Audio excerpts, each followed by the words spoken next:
ESC, or Electronic Stability Control, has been called the greatest single advance in auto safety since the seatbelt. Hi, I'm Jim Kenzie, and I'm here today to convince you that ESC, think anti-skid control, is a must-have feature for your vehicle and your safety. To help understand how ESC works, I'm talking to a master of skid control, Matt White, who just happens to be the 2007 Canadian Formula Ford Challenge overall champion. Matt, how would you define a skid, and how would you handle it in your race car? First of all, Jim, thanks for inviting me here today, and congratulations on your recent success in the Targa Newfoundland Rally. Obviously, you know about car control also. The two main skids that can occur in a race car, and a road car for that matter, is oversteer or the fishtail, when the back of the car slides out and if not corrected, spins out. Next is understeer or pushing, and this occurs when the driver turns the steering wheel but the car continues to go straight ahead. Now, both of these skids are controlled in a race car by responding with specific steering and throttle responses. This is a skill all race car drivers have, but it takes years to master. And just for the record, a car never loses control. It's the driver that loses control. Electronic Stability Control is an innovative system that constantly monitors the driver's intention and vehicle performance. When the system detects that a difference may occur between a vehicle's motion and the driver's input, the system intervenes so the vehicle maintains the intended direction. During an oversteering or skidding condition, the vehicle's rear end has a tendency to skid. ESC applies the brake to the outer front wheel, counteracting the oversteer condition. During an understeering or sliding condition, the vehicle's front end has a tendency to slide out. ESC will brake the rear wheel on the inside of the vehicle turn, counteracting the understeer condition. 4 wheel speed sensors, a lateral acceleration sensor, a yaw rate sensor, and a steering angle sensor monitor the driver's steering, acceleration, and braking commands 100 or more times a second. The system then compares where the vehicle is going with the driver's intended destination. When there's a disparity between the two, the system brakes specific wheels before oversteering or understeering becomes a critical challenge. Watch this oversteering or skidding condition. The vehicle's rear end has a tendency to skid. Viewed from above, this causes the vehicle to twist around its center of rotation, shown here by the arrow. ESC applies the brake to the outer front wheel, counteracting the oversteer condition. As shown here, applying the brake to the outer front wheel slows down that corner of the vehicle. The net effect is to twist the vehicle back around its center of rotation to bring the vehicle back to the driver's intended destination. Now, watch this understeering or sliding condition. The vehicle's front end has a tendency to slide out. As seen from above, the vehicle resists turning as sharply as the driver commands. ESC applies the brake to the rear wheel on the inside of the vehicle turn and may reduce engine power as required to counteract the understeer condition.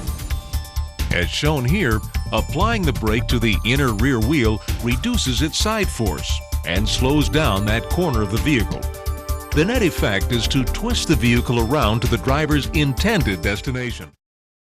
Now, ESC always incorporates another high-tech system, ABS, or anti-lock braking, and it's important to know how they work together.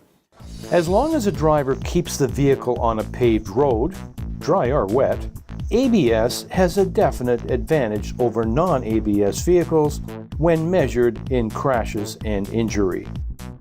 Braking and steering in an emergency is easily accomplished while maintaining control. Just stomp, look where you want to go, and steer. However, when a vehicle leaves the road at speed, typically because of a loss of control by the driver, ABS-equipped vehicles increase the possibility of injury and fatality by up to 40%. So how can this happen? Well, simulating an off-road experience at the same speed with the ABS on took 117.2 meters before coming to a stop. Disconnecting the ABS, and repeating the off-road stop took 77.3 meters. Our test results validated that going off the road at speed with ABS can require very long stopping distances. Now combine that with a driver who has already lost control and the possibility of having a rollover or impacting with fixed objects just might be the cause of that 40% increase in fatal crashes. Anytime you drive on a deformable surface, such as gravel, sand, snow, slush, or grass, your stopping distance with ABS will be extended. Without ABS, locked wheels can dig into the soft surface and build up a dam effect, helping to slow the vehicle. So if losing control and going off the road can be that deadly, and you don't have the skills of a pro racing driver, perhaps you should make ESC a priority on your car shopping list. Stomp, look where you want to go, and steer. And with ESC, stay on the road. Let's check out a Transport Canada video Matt has brought with him regarding winter driving. Stability control is a huge asset when it comes to vehicle safety. It's already proven to be an improvement in terms of the crashes, the number of crashes that we're seeing in the real world. That's an excellent thing. The other excellent thing is that you do not need to train the driver as to how to use it. The potential worry is that the driver doesn't have the appropriate tires on that vehicle, therefore doesn't maximize the ability of this electronic hydraulic system. So very, very important that they do have the proper tires, because you still cannot exceed the laws of physics. If you don't have any traction, it doesn't matter what type of magic system you got on the car, you don't have traction, you're going off the road. And it's very, very important to have 4 winter tires on your car. Without having the same traction on all 4 wheels, your vehicle's unstable and you're going to have a control difficulty. And in order for ESC and ABS to do their thing, they must get consistent signals from all 4 wheels, which means you should have the same level of grip on all 4 wheels. Regular tire and brake maintenance will also help. Now, the second tidbit I found interesting is that winter tires aren't just about tread patterns that grip on snow or ice, but rubber compounds that work well at low temperatures. Now, Matt, your racing experience has something to say about that too, doesn't it? Yes. I tested an Indy Lights race car last November in the US, and I was lapping on an oval at over 300 kilometers an hour. Now, the test had to be postponed twice due to cool weather because the race tires are unable to get up to working temperatures if the air temperature is below 10 degrees Celsius. All tires are designed to work in specific heat ranges, which is another reason why winter tires outperform so-called all-season tires once the temperature gets down to about 6 degrees Celsius.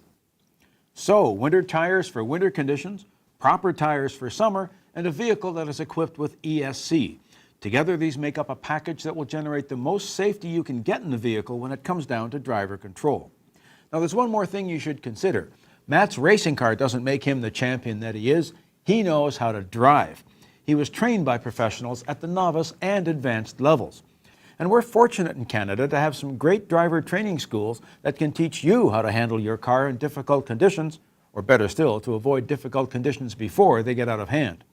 Advanced technology and advanced training, they're all part of a package that can really help save lives. ESC, you just gotta have it. Matt, thanks for being here today. My pleasure. And thanks to you for watching.